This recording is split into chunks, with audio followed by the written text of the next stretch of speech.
दोस्तों, आज भी हम ऐसे समाज में जी रहे हैं जो आज भी पुरुष प्रधान है। आज भी जब लड़कियों का जन्म होता है तो अधिकतर घरों में मायूसी छा जाती है। और मित्रों, यह और कुछ नहीं बल्कि हम मनुष्यों की अज्ञानता है।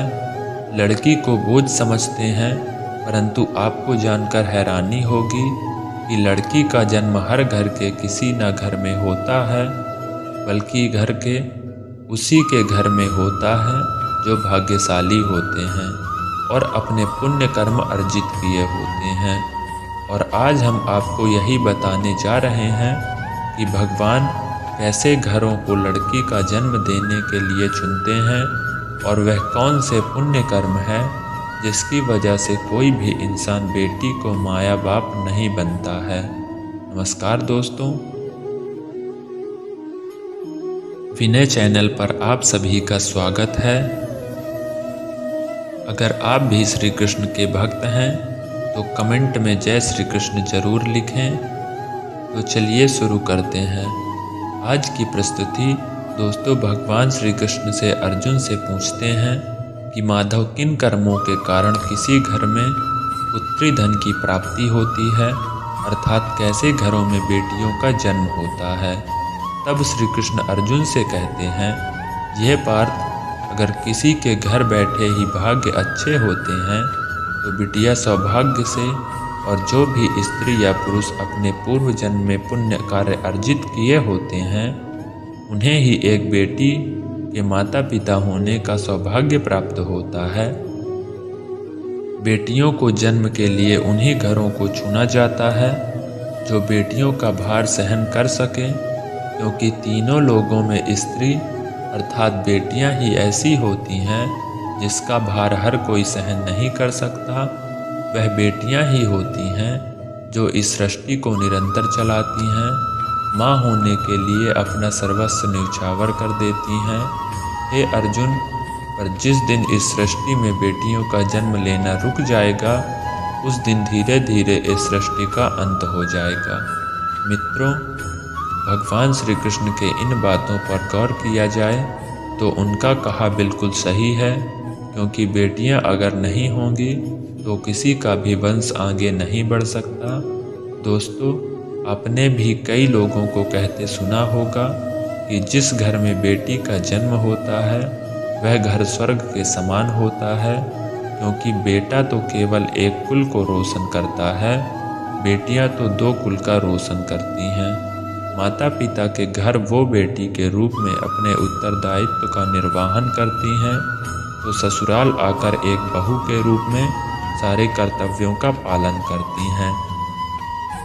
दोस्तों, आजकल आप सुनते ही हो, बेटी या बहू परिवार में किसी के मर जाने पर उसका पिंडदान नहीं कर सकती, लेकिन यह बिल्कुल भी सही नहीं है, क्योंकि रामायण में बताया गया है कि प्रभु श्री राम के पिता राजा दशरथ की मृत्यु हो गई तो माता सीता अर्थात राजा दशरथ की बहू ने उनका पिंडदान किया था, जिससे उन्हें जन्म मरण के चक्र से मुक्ति मिल गई थी। इतना ही नहीं, हिंदू धर्म शास्त्रों में बताया गया है कि बेटियां भी अपने पिता के नाम का पिंडदान कर सकती हैं। वहीं अगर ससुराल पक्ष में कोई पुरुष नहीं है तो इस स्थिति में बहू भी पिंडदान कर सकती हैं। इसलिए मित्रों, वह लोग बहुत किस्मत वाले होते हैं जिनके घर में बेटी जन्म लेती है। वही वह प्रबल किस्मत वाले के होते हैं जिनके घर एक से ज़्यादा बेटियां होती है। शायद यही कारण है कि बेटियों को लक्ष्मी कहा गया है। दोस्तों, बहुत से लोगों की यही सोच होती है, बेटी है तो बिना समय गवाए और इस पर पढ़ाई में पैसे लगाएं, जल्द से जल्द शादी कर दो। लेकिन यह सोच एक बेटी के भविष्य को बर्बाद कर देती है। जरा सोचिए, एक बच्ची के मन में कितने सपने होते हैं, उसे कुछ करना है, लेकिन यह सपने सिर्फ सपने ही रह जाते हैं। इसलिए अपनी बेटियों को सपने पूरे करने देना चाहिए। उन्हें जीवन में हर वह खुशी दें जो उन्हें मिलनी चाहिए। एक बेटे से ज़्यादा एक बेटी हमेशा अपने माता पिता के लिए सोचती है। माता पिता को प्यार और अपनापन बेटी ही दिखा सकती है। बेटी के जन्म को एक जश्न की तरह मनाना चाहिए। माता पिता को बेटी को हमेशा एहसास दिलाना चाहिए कितनी खास ये बेटी है। मित्रों, बेटी कभी भी पाप पर बोझ नहीं होती, वह सिर्फ अपने और अपने परिवार की किस्मत बनाने के लिए जन्म लेती है। एक कथा के अनुसार दो मित्र लंबे समय के बाद एक दूसरे से मिले। एक दोस्त ने दूसरे से उसका हाल पूछा तो जवाब में उसने कहा कि मेरा हाल तो एकदम बढ़िया है, और हो भी क्यों ना मेरे दो बेटे जो हैं। तभी वह अपने दोस्त से पूछता है, तेरे घर में कितने बच्चे हैं? दोस्त खुशी के साथ बताता है कि मेरे घर में दो बेटियां हैं। उसका दोस्त भगवान का शुक्रिया अदा करता हुआ कहता है कि मैं धन्य हूँ, मेरे घर बेटी या नहीं। यह सुनकर पिता की आंखों में आंसू आ गए।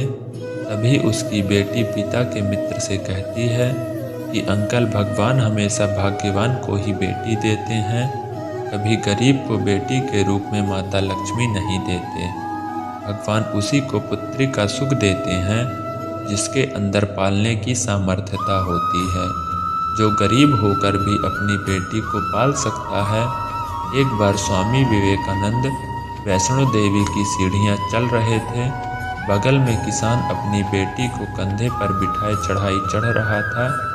तभी स्वामी विवेकानंद ने कहा कि बाबा, आपकी बेटी का बोझ आपको लग रहा होगा, इसको मैं उठा लेता हूँ और माता वैष्णो के दरबार तक ले जाता हूँ। सबके सामने स्वामी विवेकानंद ने कहा कि यह बेटी कभी भी बाप के कंधे पर बोझ नहीं होती।